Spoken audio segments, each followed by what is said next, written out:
যখন কোনো বান্দা সূরা ফাতিহার একটা করে আয়াত বলে আলহামদুলিল্লাহি রাব্বিল আলামিন, সঙ্গে সঙ্গে আল্লাহ জবাব দিয়ে বলেন হামিদানি আবদি, বান্দা তুই আমার প্রশংসা করলি।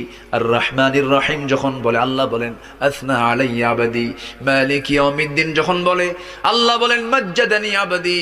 এরপরে যখন বলে ইয়াকা না'বুদু ওয়া ইয়াকা নাস্তাঈন পর্যন্ত যখন বলে আল্লাহ বলেন বান্দারে তুই আমার কাছে কি চাস, প্রাণ খুলে চা রে বান্দা।